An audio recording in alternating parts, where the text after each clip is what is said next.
Hello, Econ 311 students. This week we're going to be doing a lesson on ancient trade. This is one of the more advanced lessons that would be appropriate in 6th or 7th grade. It involves all of the economic concepts that we've been learning about and helps us bring it to a little bit older audience. I think you'll have a lot of fun with this one. It's very interactive. You can include maps in your teaching this with your students and bring the economic concepts to them at the same time. And I think you'll find out it's the perfect combination of all of the different elements of the social sciences. So we're going to start with the idea that trade creates wealth and empire. And that's kind of our thesis for this lesson. And certainly geography helps and matters. So here are our expectations, what we're going to accomplish with this lesson. We're going to apply the principle of exchange that we already learned about. We're going to use that domestically and internationally. We're going to use a decision-making grid, so you can get some experience with that. We're going to identify the relationship between geography, trade, and empire. We're going to look at the contributions of the Sumerians. And on a map, we're going to identify specific European and Asian trade routes and trade centers. So we're going to have a lot of fun. And hopefully what you'll do is you'll print out the maps that I attached to this in Blackboard and have some colored pencils ready so that you can practice doing what you'll have your students doing. So our main question here is, how did ancient civilizations become powerful empires? And the first thing you should know is that being by a water source is key. If you think about any major city or civilization or country, you'll start to notice that they are always near ports and a water source that has transportation available. So it could be an ocean, it could be a river, but that is a key ingredient of economic success. Now, the next part of that, once you've located yourself near water, is to use irrigation, use that water, to develop an agricultural surplus. This refers to the idea that for many thousands of years, people simply subsisted. They were able to produce enough to keep themselves alive, but really no more than that. So this subsistence farming led to a cycle of basic calorie energy cycle that kept people with enough calories to grow the food, to get enough energy to, get enough calories, I should say, to get the energy to grow food and so on. And it was hard to break that cycle. But until that cycle was broken, people couldn't do much with any surplus because they were surviving. Once a surplus was developed through irrigation gave people the ability to produce larger quantities, and as a result, individually and societally, they developed agricultural surpluses. Once a surplus could be established, then all you needed was a trade route, a way to get to trading partners. Remember, that principle of exchange tells us that parties are better off when they voluntarily exchange. And that surplus then could be used through trade to free people for other things. And so you see times in history where great, beautiful cathedrals were built, for example, in Europe. And you might wonder, how is it that in the Dark Ages and the Middle Ages they were able to do that? Well, that was accomplished by some people specializing in food production, establishing a surplus, trading that surplus, and allowing some people to develop as artisans and designers in other ways. So that freeing people up for other things is a very big deal because it makes sure that not everybody has to be a producer of food. And certainly we've seen that today in our world, that what used to be an agrarian society where 97% of people were farmers, now we live in a society where about 2 or 3% of people are farmers, and that is because of this surplus that's been created. Once you have your surplus and you are deciding how you're going to travel and trade, you need to decide if you're going to use a land or sea route. And this lays out some of the possible ways that land and sea are beneficial or not so great.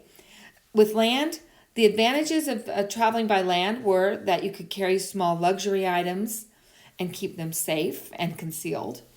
The disadvantages are pretty significant, however.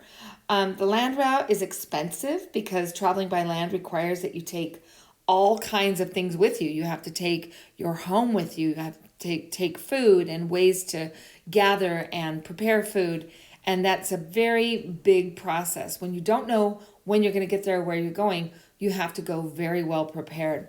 So quite expensive. You had the risk of bandits who knew your route, sandstorms, floods. Those were constant dangers. Starvation, of course, because if you don't know the timing of it and you're not able to take enough food with you, starvation is a very real constant risk. And the extreme heat and cold. Traveling by sea was in many ways advantageous. It was certainly cheap. It allowed people to carry a great deal of stuff, so you could have bulky, low-valued items instead of a ship full of fancy stuff. You could get the less valued items that are still wanted by other people, but you could transport them cheaply. Now, there were still disadvantages. You still had bandits in the form of pirates. You had disease, scurvy, when sailors were not able to get vitamin C. Storm and shipwreck, always constant danger. And of course, you have national enemies, people that are not happy about your ability to do what they want to do. So land and sea have advantages and disadvantages. And so that we can use a decision-making apron to explain this to our students. You could put this out there and have students kind of discuss what might be advantageous or disadvantageous about different explorers and how they might have chosen their mode of travel. Here are some of the ancient traders that we know about and that we'll be talking about, the Sumerians. And you can see that these are in chronological order. So we go as far back as 3500 BC, and then we move forward all the way through, and these overlap, of course, to the most recent, which is the Parthians. Let's start with the Chinese, one that we know well, and let's talk about what the Chinese contributed to ancient trade and how they became an empire. So what we know about the Chinese in ancient times is that they supplied jade, porcelain, and silk. Those were the things that they had access to. They had the skills and the resources to produce them and to gather them. They were skilled at obtaining spices and supplying the rest of the world. We'll talk about this more in a future lesson about the spice trade, but the Chinese were certainly instrumental in moving spices throughout the world. They established what we'll call the Silk Road to Rome, and I'll show you on a graph, or on a map, what that looks like. And we'll talk a little bit about what that Silk Road is. It's not really a road, it's a series of roads, but it was a trade route. So once they had their ability to produce these things that they specialized in, they traded with places as far away as Rome. Some claim that they traded with South America, which is an interesting claim. We don't know all of it, but that would be quite amazing when we look at the map. We'll come back to that because that would be quite a feat given the technological ability that existed in these times. Pulling back in the 15th century, they did this because, after they came through ancient times, they were an empire for many, many years. But their empire diminished somewhat in the 15th century because of their different views of political world. The expense of traveling the world became higher, and the distributive effects of trade. So here is a visual of the Silk Road. And like I said, you can see that this is not a single road. This is actually a series of roads leading from China in the east to as far as looks like the middle part of Europe, Italy anyway, in the west. And so it's a series of roads that was the established trade route between China and Europe. Here's another view of it. And we start over here in China. You can kind of trace this. Hopefully you have your map ready because we'll put it all together. And notice that they travel basically one route, but then they get here to Eastern Europe and they start to really branch off. They've got a lot of smaller trade routes. Then they have a primary trade route that takes them into Turkey, and they have a lot of smaller trade routes within that area. And in this map, you can see there's a relief that kind of shows the internal trade routes within Eastern Europe. Another view, this is not the one we're going to color on our maps, but we're getting there. This is a good view of kind of the main roads that were used. Again, these are not roads like we would think of them today, but they are pretty well established trade routes that travel from China in the east to Turkey, which is the gateway to the west. So this is that trade route that was established by China to sell and trade with others for jade, porcelain, and silk. Just to give you some of the geography of the Silk Road, because it does look, on a map, you're never really given very good information, but just to establish that this was a tough road and a rough terrain to travel. Western China is dry and cold. The Pakistan, the Punjab Pass in Pakistan, it's forbidding territory. The Hunza Valley in Pakistan, cold and really barren of any kind of vegetation. The Silk Road traveled in this pattern that you see here, across China, Mongolia, India, and Pakistan, through Afghanistan, Iran, Iraq, Turkey, and through the Bosporus Straits, and we call this Byzantium, Constantinople, Istanbul. I'll show you all that in a moment. And the Dardanelles past Troy to the Aegean Sea. So rather than try to just teach this, you would never just say to your students, this is the path they took. We can make this fun and interactive for our students by putting this into a map context. Also, putting it onto a map really helps to solidify your understanding of the world and the geography and the context. And it helps to put historical events into context as well. This will also allow you to see how the world exists in context and to see how historical interactions are influenced by this geography. So here we go. You should have this map in front of you, and we're going to just create the Silk Road on our map. And this will help you, and if you put this all together and label everything, it should really help you answer the questions related to this, because in the quizzes and the homework and the exams, you're going to see that there are questions about how this road is organized and how travel works. So let's trace the path of the Silk Road by the countries. And you're going to be asked to identify the path of the Silk Road. So you're going to want to make sure you put this on your map and label everything. And I think you'll also see a good bit of context. So let's start over here in China. Now here's China. Up here is Mongolia. So we're going to start in China. And China is a very, very large place. Just for fun, you can get some context here about where China sits. And you can see that here, just to put it into a context of our understanding of the world today, you can see that this is North and South Korea. And here you have the Pacific Rim with Japan and other countries. You have Australia here. Just to kind of see how the world all fits together. All right, so let's move over from China. And we're going to start our journey, and we're going to take that Silk Road. And it starts in China and it goes through India. So this is India. And then as we continue moving west, because this is a road that moved goods from east to west, we're going to have Pakistan. Now, Pakistan is here. It's outlined in green. Hopefully you can see that pretty well.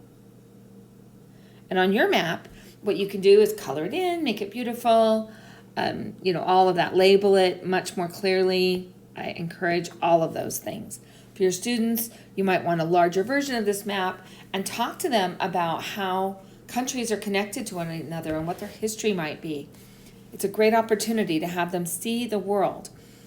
This next part of the road is going to be, let's see, am I in black? We're going to come here, and this is going to be Afghanistan. And there's a great opportunity to talk about, in your own understanding, of the relationship between Afghanistan and Pakistan, and Afghanistan and Russia, right? Because in the 80s, there was a war there. So this brings in just so much understanding of the bigger world. But that's a different lesson. We'll continue our movement west into Iran. Here's Iran. And continuing on through Iraq. Again, two countries with a lot of history and a lot of conflict, and seeing them on the map next to each other kind of gives you some understanding of why that might be. And finally, it's going to continue here, and we're going to continue west into Turkey.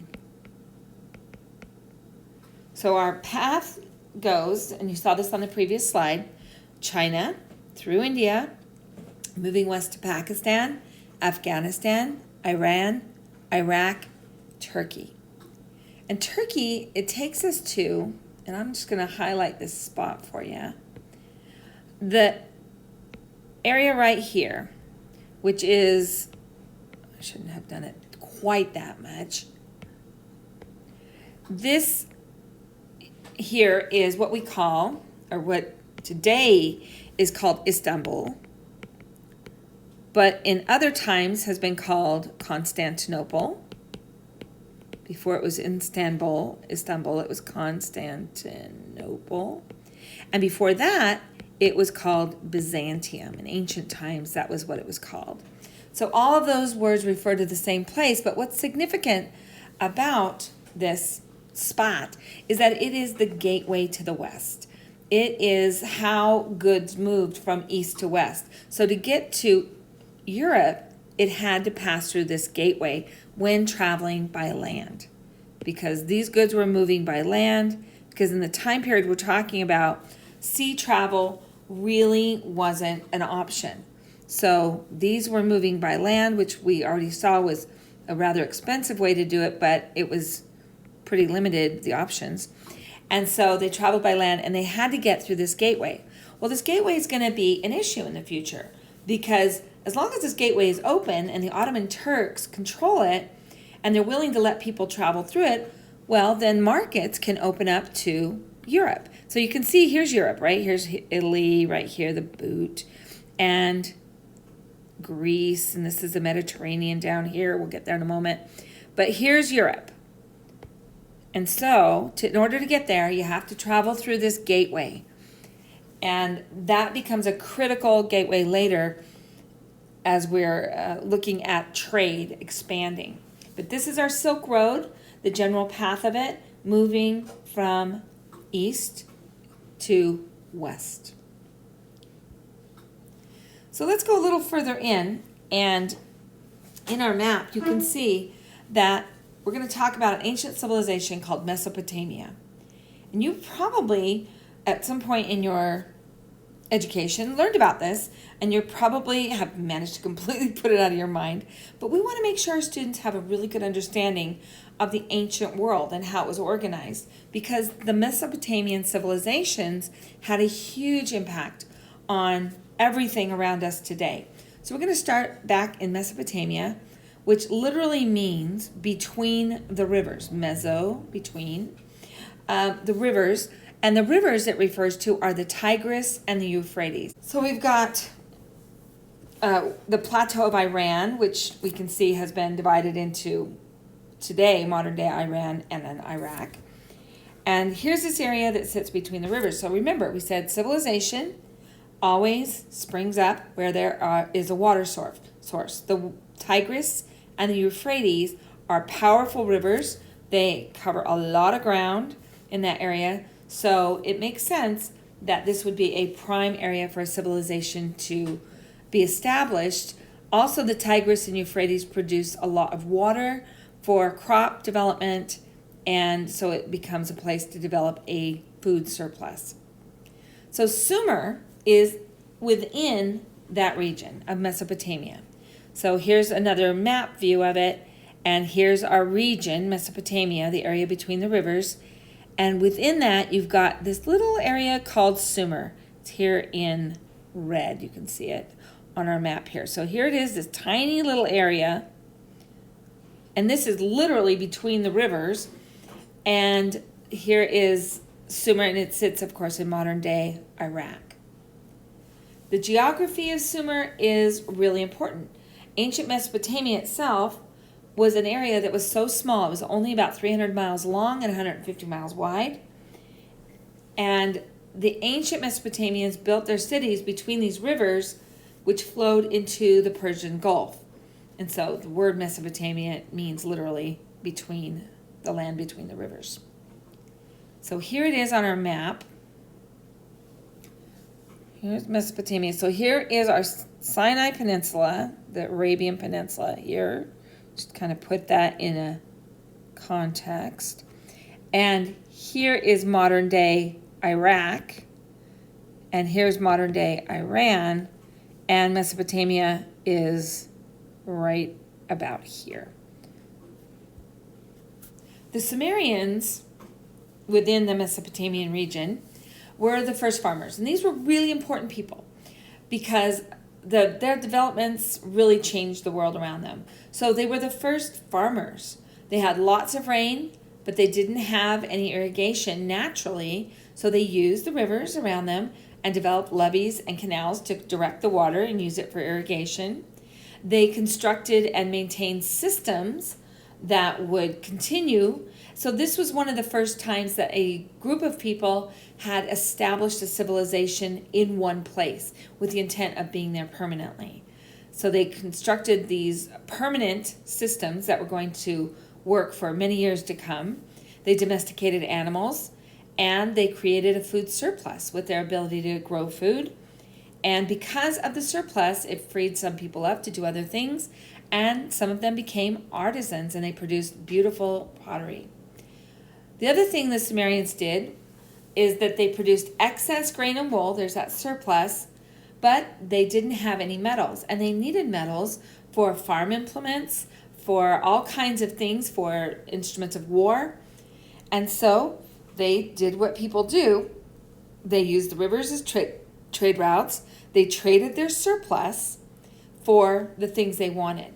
They also, again, we go back to the idea of permanence. They built permanent homes from sun-dried bricks made of mud and straw. And you might think that's not such a big deal, but remember, prior to this time, all civilizations were nomadic. So the Sumerians were one of the very first that we know of to establish a permanent home and create permanent structures. It was the first known area where humans settled in villages and farmed the land in a way that was not going to require that you move on. The Bronze Age really helped move Sumerian society along because they were able to use copper and tin to make bronze. They imported the tin by trading their surplus, agricultural and wool surplus, and they made this bronze, which was stronger than stone or copper, for their agricultural tools and weapons. They invented writing, the wheel, sailboat, oars, and the plow.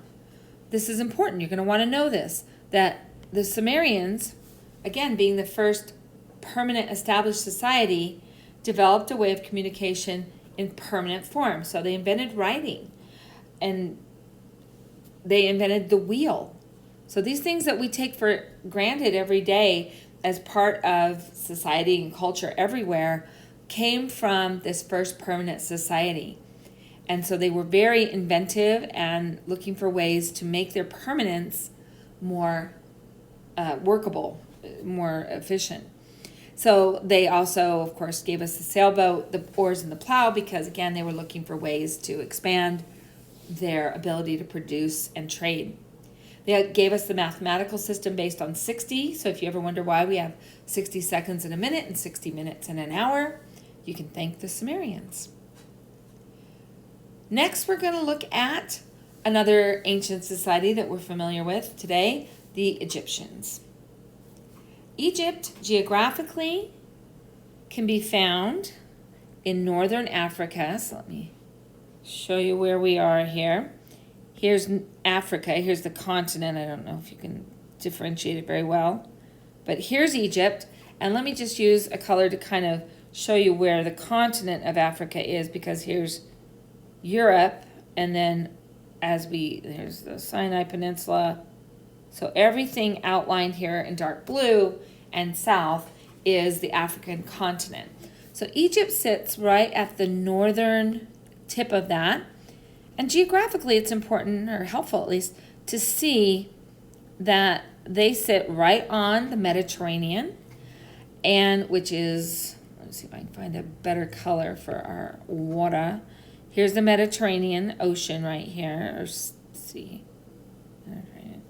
So there's our Mediterranean, and they sit right there, and they also sit next to the Sinai Peninsula, and what we would call today the Middle East. They wouldn't call it that, but from our perspective, we call it the Middle East. And it gives you kind of some context here. So here they are in the northern part of Africa, next to the Asian continent. They really sit in kind of a confluence, because there's Europe, there's Asia, there's Africa, and here is Egypt right smack dab in the middle of that.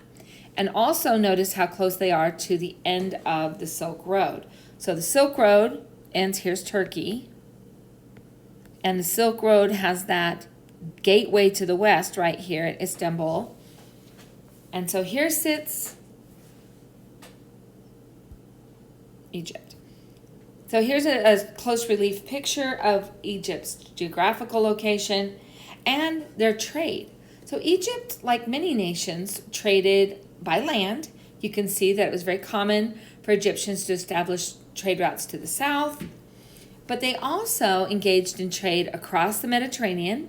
They came over here to Crete and Cyprus, and they traded on the Arabian Peninsula, and they traveled. They went through the Gulf, the Persian Gulf here, and along the coast of the Arabian Peninsula, and by land up here. So they had a great deal of trade established with the very nearby nations, and this was beneficial to them. The Egyptians were able to produce a great many things using the irrigation from the Nile River and their own expertise at growing certain things. And because they were so good at that, they were able to create and export papyrus, linen, and grain. Linen and papyrus are both made from plants that are grown. Linen is made from flax. Papyrus is made from the stem of a water plant. And so they became experts at producing those things and then exported them as a surplus and exchanged them for the things that they weren't able to produce themselves. They imported ivory, ebony, leopard skins, ostrich eggs and plumes, gold, cattle, and slaves from Nubia, which was nearby, wood from the Levant, which is an area that we call today Phoenicia or Lebanon. So here is a map version, another relief map of the Mediterranean. So this gives you a better view of what was within Egypt's trading range. So here's Egypt right here. This is northern Africa. And notice that Cairo sits right here, very close inland with two rivers leading directly out to the sea. Alexandria, which was their major port city, follows that idea that great civilizations start on the water. And because they were so strategically located, they had access to trade in lots of different ways. So they could travel by land south. They could also travel across and trade with Crete and the Greek civilizations to some extent. They could also travel through the Red Sea, south and around the Arabian Peninsula, trade there. And they were also able to trade over here. So the Levant or Phoenicia, that area is generally speaking right here. You can see that this is modern day Lebanon right here. And the Levant is a region in ancient times that included Lebanon, and it was also called Phoenicia because it was a colony of the Greek nation states. And we'll look at that again a little bit later. But that is Egypt's trading kind of domain where they were able to move around and the different groups that they had interaction with. Now we're going to go a little deeper into the Aegean. So let me go back here, and here is the Aegean Sea right here. I'm just going to kind of do an outline of it. This is the Aegean Sea, and it is right here internal to what we would call Greece today, the Greek islands here, and Turkey on the east side, guarded by Crete. And you might notice here's Cyprus over here, and Rhodes. If you've not heard of Rhodes, it was an ancient civilization, and the Colossus of Rhodes was one of the 7 wonders of the ancient world. But this is important because we're going to start looking a little more closely now at what was going on within the Aegean civilizations and how trade was established there. So this next map is a relief of, or larger version of this Aegean Sea. Okay, so let's take a look at the Aegean civilizations and how they interacted. So you can see that we start here with Crete. Crete really is the gateway to the Aegean, and it sits in the Mediterranean, which makes it a natural trading center for trade with the Aegean civilizations up north, and also in the south, Egypt and the Sinai Peninsula and those countries, the Arabian countries. So that's part of it. They also developed a powerful navy because they needed this to be able to survive, because they are exposed, right? They're in the middle of the Mediterranean. So it was very important for them to have a protection, a layer of protection, and that was their naval fleet.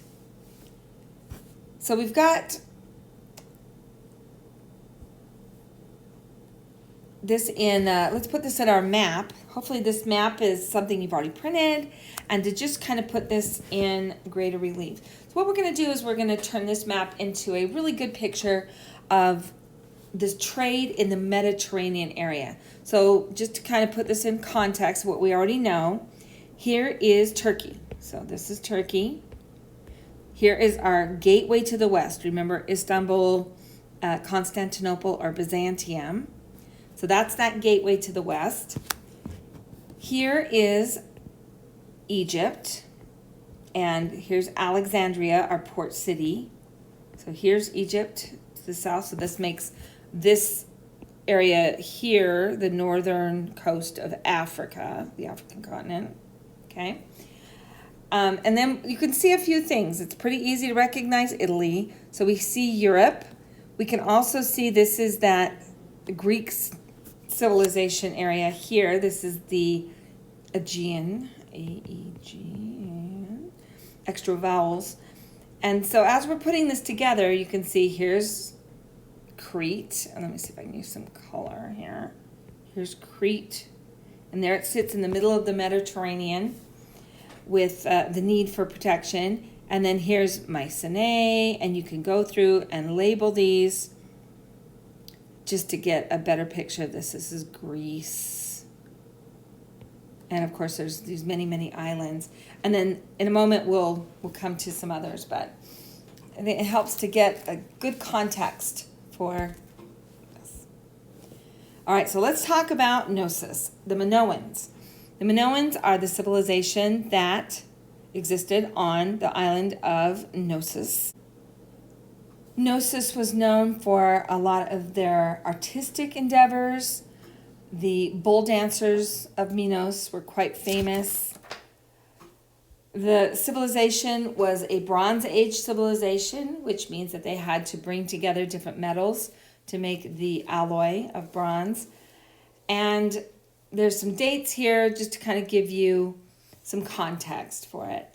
It flourished from about 2600 to 1100 BC. It preceded the Mycenaean civilization within ancient Greece. And the major sites were Knossos, Phaistos, Malea, and Zakros. Here's a little look at that. So here is Crete, and the Minoans were the civilization that really flourished. They were followed by, the Minoans were, by the Mycenaeans in 1350. And the Mycenaeans were on the island of Mycenae. No surprise there. And notice that they also had a pretty amazing access to trade because of their location. They also sit right in the Mediterranean. And as a result, they are able to extend trade to the west and into Italy and beyond, and then to the east. And they go as far as over here, this area that is, again, Phoenicia or Lebanon, or we call it the Levant at times. That was the ancient name for it anyway. The Mycenaeans, of course, were on the island of Mycenae, and I really encourage you to go ahead and find these things on a map. There are better maps, by the way. There are larger relief maps, and if you have one of those, I would strongly encourage you to do different versions of the map. You know, do a smaller one and then do an even larger relief map of just that area. And I have one of those posted, and it might help you to just see it again and again until you're really comfortable with the geography of this area and what we're talking about. The Mycenaeans, today, this part of the world is very arid, and they are great at growing grapes and olives and fish because they have access to the ocean. And because of the limited ability to produce, they became traders out of necessity. And they discovered that they had silver deposits. And the Athenians did, and we're going to go a little bit north of this to Athens. And the Athenians, with these silver deposits, discovered that they could trade them and fund a navy. So again, naval power grew from this, and it was necessary to have a navy for trade and for protection. And all of this was financed with here's Athens, by the way, is financed with the silver from the mines. Next, we're going to look at Troy. And you probably have heard the story of Helen and Paris. If you know the story of the Odyssey, it's the story that's kind of a mythological version of it, that Helen was this beautiful woman. She was the wife of Menelaus, and Paris stole her away, took her to Troy, and that launched the 10 Years' War. And Agamemnon, who's the king, Menelaus was his brother, they went off to retrieve what was rightfully theirs. And the story of the Trojan horse comes in here because they pretended to leave, and they left the wooden horse behind as a consolation gift of some sort. And I think we all know the myth of the Trojan horse. Well, that's a myth. What really happened was probably quite different than that. And what really happened was probably because of the geography of Troy. So it's important to see where Troy is located. So if you look at this close-in map, you can say here's Crete, here's our Aegean civilization here in the middle. And let me get rid of that. And you can see that Troy is located up here, really far up, and it kind of sits right on the entrance of this area that leads to the Black Sea. So not the Sea of Marmara, but the Black Sea was really the goal for most people. It was the breadbasket of the ancient world because it was so helpful in making rich crops grow all around it that if you can control crops in this time, then you have all the wealth. So access to the Black Sea was critical in controlling crops and controlling access to food.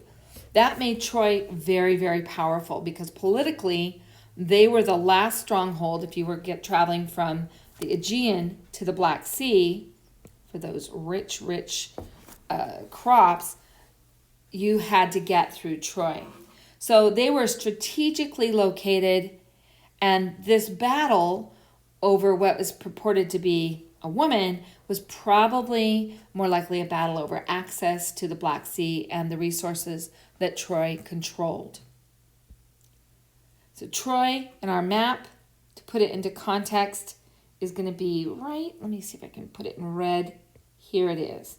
So here's the Sea of Marmara, and then here is the goal, which is the Black Sea.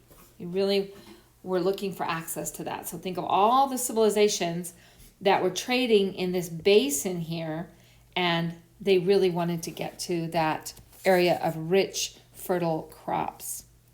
So that was probably the real cause of that Trojan War.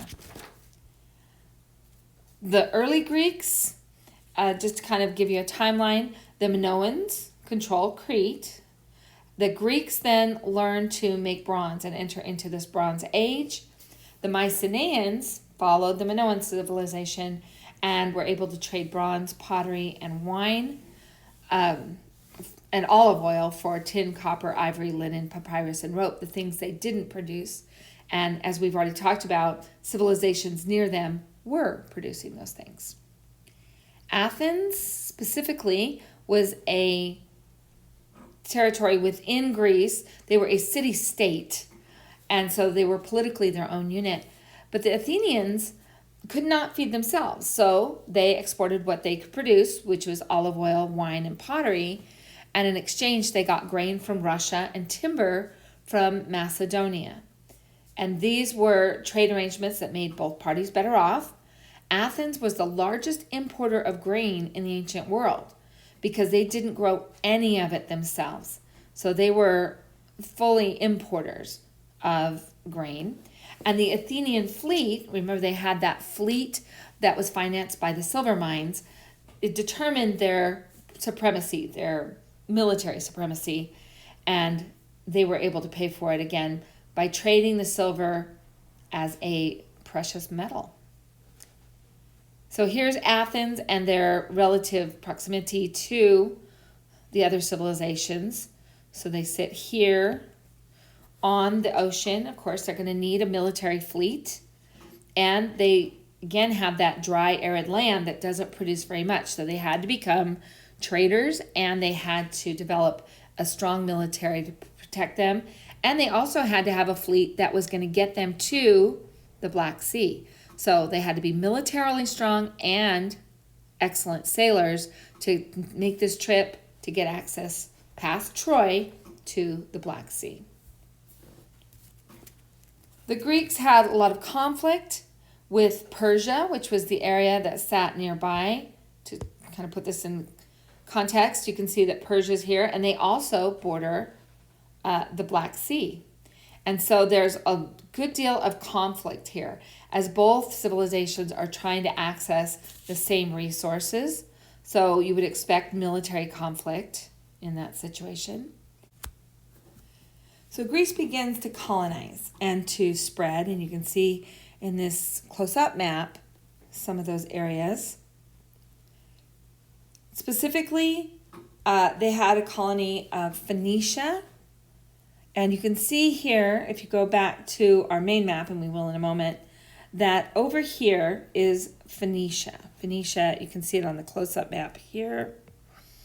That Phoenicia is this area, and on this map over here, it's right here.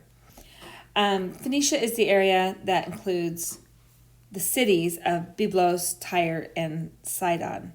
So here they are, Byblos, Sidon, Tyre. And this is part of the colonization. So the area in the darker color here really represents Phoenicia. So here, let's put it on our map, just kind of put it next to everything else, is that Phoenician colony. So Greece is really spreading out. They're moving across the Mediterranean.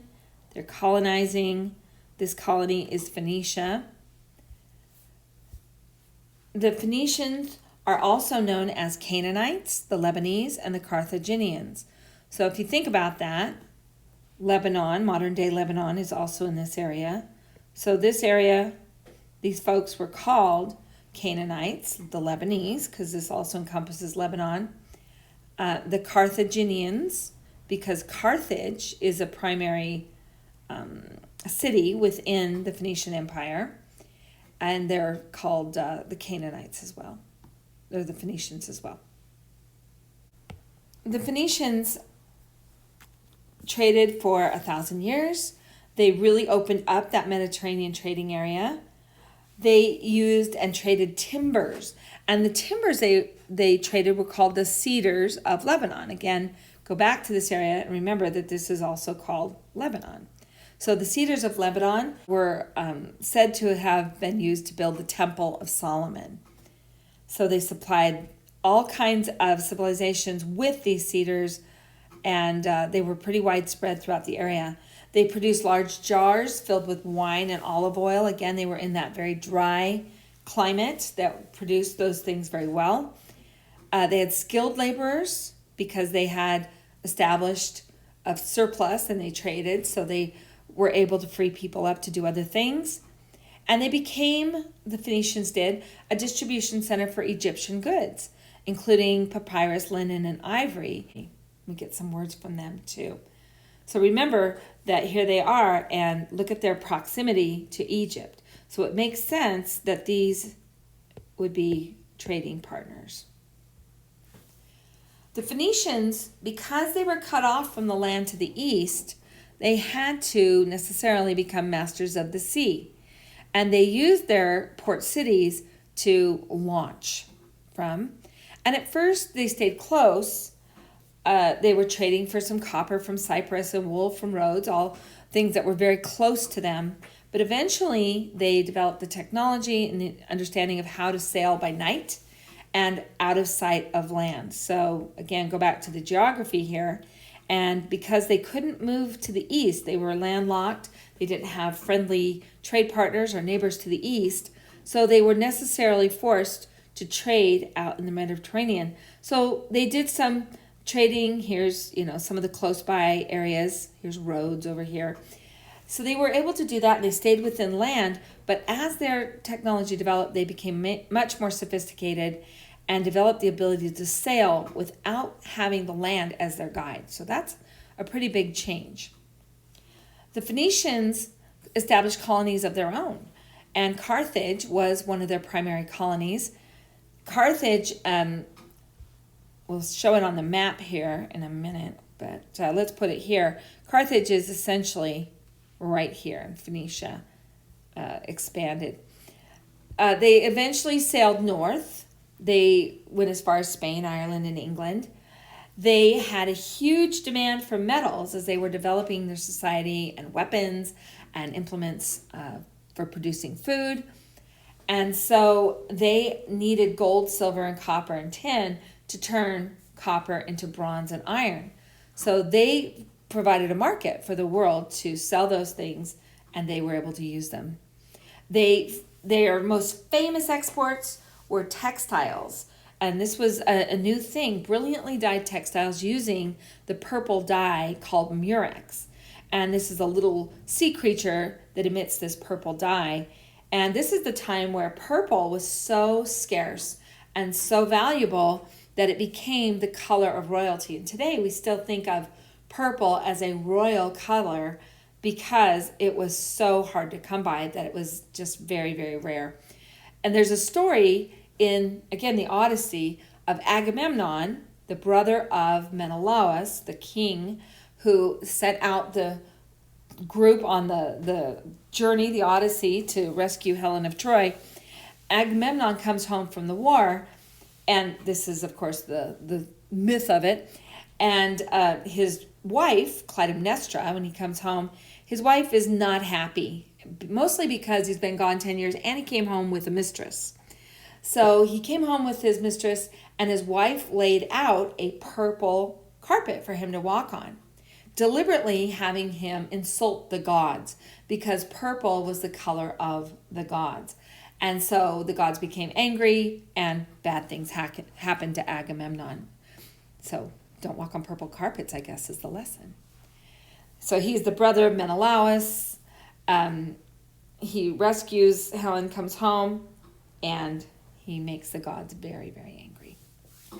Here is the spread of Phoenicia. So Phoenicia is a colony of Greece, and now Phoenicia has its own colonies that come from this.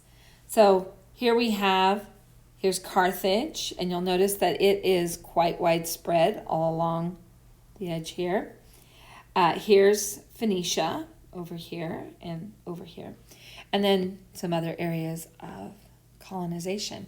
So Phoenicia had a pretty wide-ranging influence in a much larger geographic area.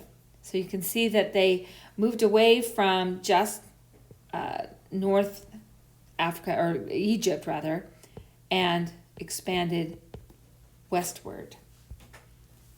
Carthage, there's a very famous story about Carthage and the general Hannibal.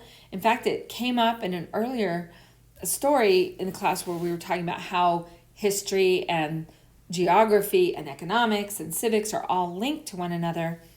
And here's just a quick look at Hannibal's journey. Hannibal was a Carthaginian general. He was avenging his father's death. He was super unhappy with Rome because Rome had caused the death.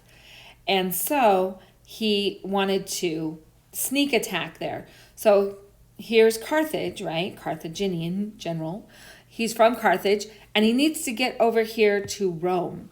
But he can't go across the sea because they're going to see him coming.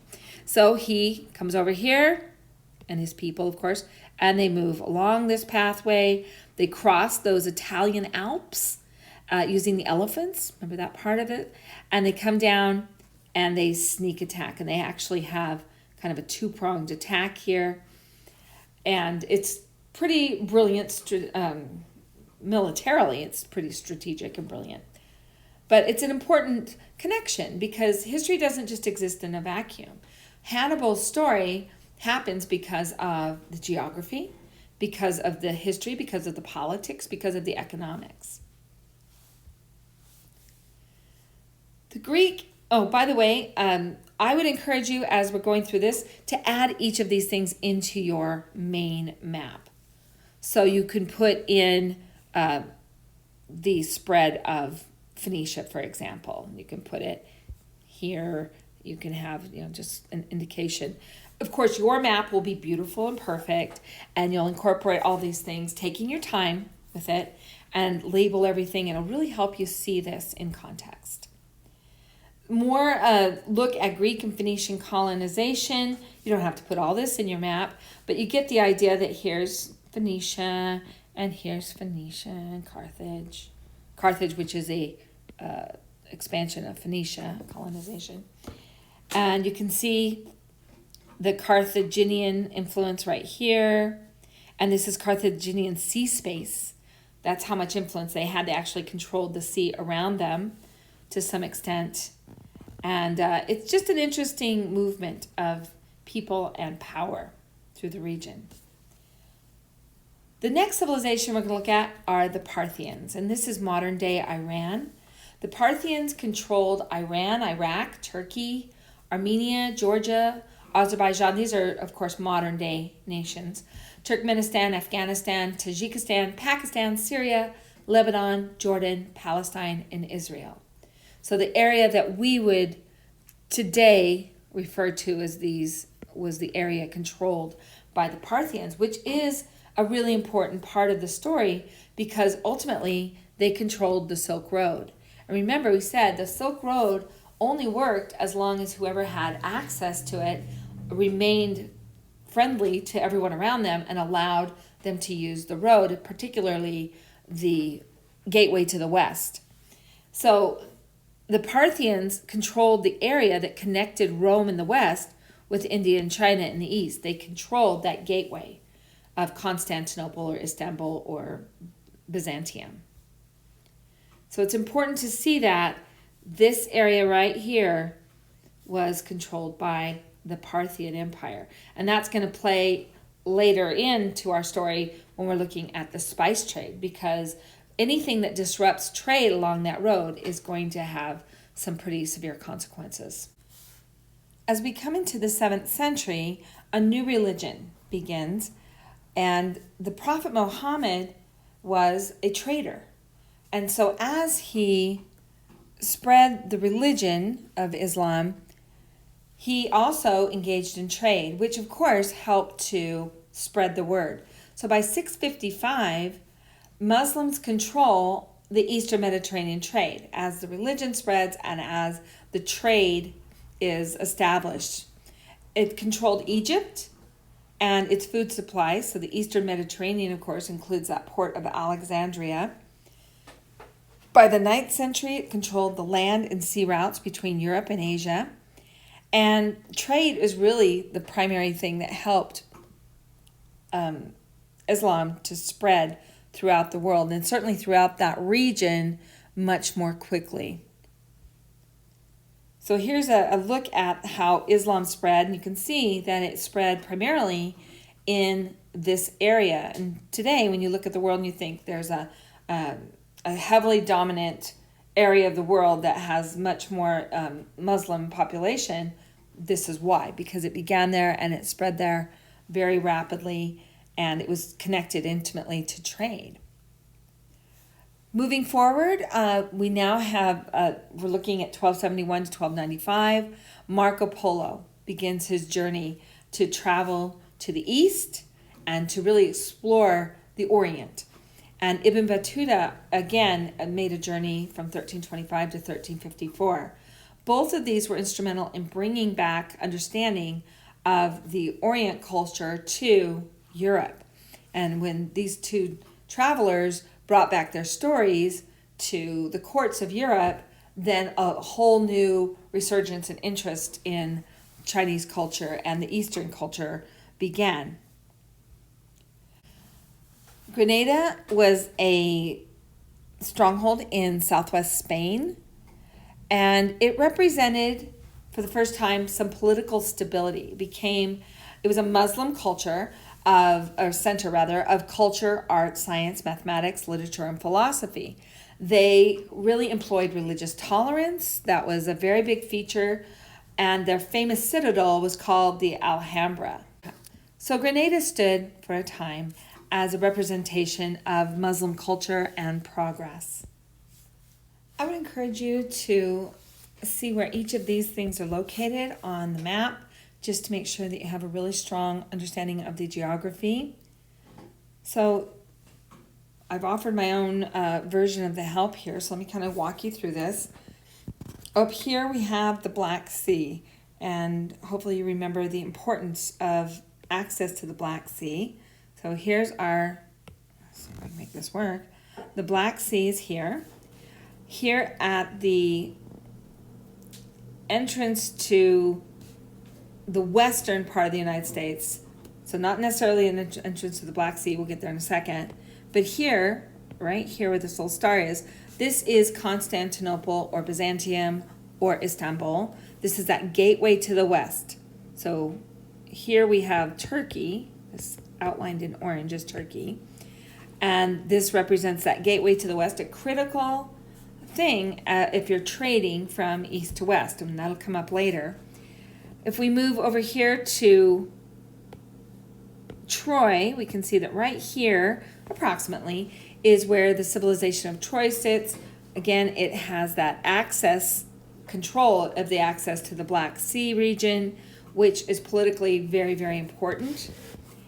Aegean Sea is right here. It sits among all of the Greek isles, and so we call those Aegean civilizations because they exist there. Down here we have Crete, of course. Now here's Crete, the island of Crete, and this is the Minoan civilization. Down here we also have Alexandria, the main port city of Egypt. Very important to know. Alexandria was the site of great cultural development. There was a very famous library at Alexandria, one of the ancient wonders, or the wonders of the ancient world, and it burned down, and civilization lost so many treasures in that. But it has been rebuilt to some extent and exists today. But Alexandria, their port city. Here we have Phoenicia, which is that colony, Phoenicia. Boy, that's hard to read, but hopefully you're comfortable with that. Moving over here, we have Mycenae right here, this little island, which is the Mycenaean civilization, and they sit right next to Athens. Athens is just this little blurb right here on the edge. Athens, of course, and Mycenae both developed strong military fleets because they had to trade with their partners and they had to defend themselves. The Adriatic Sea sits here between Italy and the rest of Eastern Europe. So here's the Adriatic Sea. Italy is pretty easy to identify. It's got that nifty boot shape to it. Off the toe of Italy is this little island called Sicily.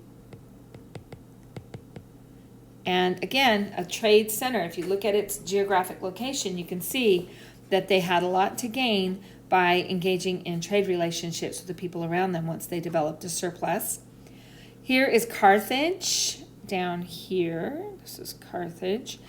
And Carthage, of course, spread beyond that, but primarily this is where Carthage was located as a political center anyway. And notice that, again, they had to work with the people in their region to produce and to trade. The Tyrrhenian Sea, it's kind of an interesting spelling, is right here. And it's the sea that basically sits just in front of Italy, or just to the west of Italy.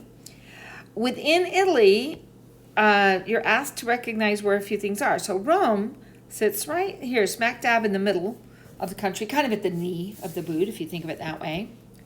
Genoa is at the top. Notice that they're all port cities, right? Because civilizations have to have trade and access to the rest of the world. So Genoa is here, and then Venice is right here, another port city. It sits on the Adriatic instead of the Tyrrhenian Sea. And then finally, over here, you're asked to identify Gibraltar, which we didn't really talk about, but Gibraltar represents that passageway to the Western world, the Americas primarily. So as we go west from Europe, passing through the Straits of Gibraltar is a key way to access the rest of the world. And just to put it in context, Grenada sits right here in southwest Spain, and that was that Muslim center, cultural center that existed for so many years. Okay, so there's our map. We can kind of see context. I strongly encourage you to create a map and then create another one and make it beautiful and make it meaningful to you. Put all those things on it. When you sit down to take the homework or the exam related to this, you'll be very glad to have good quality maps in front of you. So the lessons learned here. Since voluntary trade creates wealth, people have always traded. People trade today in lots and lots of different ways, but trade has always existed among individuals and nations. It involved great dangers and great profit, and of course that great profit created the incentive to engage in trade. It was an engine for the growth of nations and of empire development. Trade really helped to promote the exchange of ideas.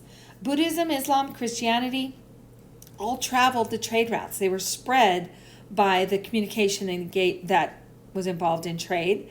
And trade can be used as a theme that ties the social studies together. So the reason this is such a powerful lesson for your students is because those 4 areas of the social studies, geography, history, economics, civics, those can all be tied together beautifully using stories of trade. And you'll notice in the state standards that a lot of the discussion in history revolves around trade because it brings together all those areas of the social studies so well. Moving forward a little bit, we're going to go to Florence in the 16th century, and we're going to kind of see how this has progressed throughout history. In Florence, this is Italy, many centuries later, the commercial and capital of Italy has been created. So the Medici are a major family. They have a lot to do with the culture. They finance things. They are patrons of the arts. They commission buildings.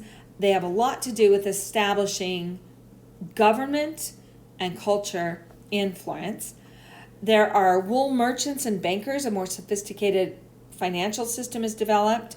They import wool from England. They turn it into cloth, and they in turn sell that cloth all over Europe. And the Society of Florence amassed incredible wealth. The profits from all of this wealth financed the Renaissance. And so when we look at the 16th century transformation of culture, art, and politics, we see that it really began with the Italian Renaissance, which was funded by all of this wealth that was created through trade. And then as we go further forward in history, we're coming from ancient times to more modern times, we can look at movement of the French, and we can talk about trade in even more contemporary times. And we can talk to our students about the trade that the French brought to the New World. Why did they come here? And we can talk about what they were trading. Well, they were trading beaver pelts. And why was that? Well, there was high demand for beaver pelts. It was used for all kinds of things. It was difficult to find in Europe because they had really hunted them into extinction. And it was plentiful in America because it was a new and open land. So the French came to the New World in search of resources and the ability to trade. And so there we have a way to connect this. We're not just going to talk to our students about ancient trade, although it's a great way to bring it to students in a certain curriculum, but we can talk about any kind of trade with our students. From ancient trade to modern day trade, it can all be explained in the same context and with the same concepts being used. So I hope that you'll take something from this, create some great lessons for your students, and remember that trade brings together all 4 areas of the social sciences and lets us really enrich our students' experience.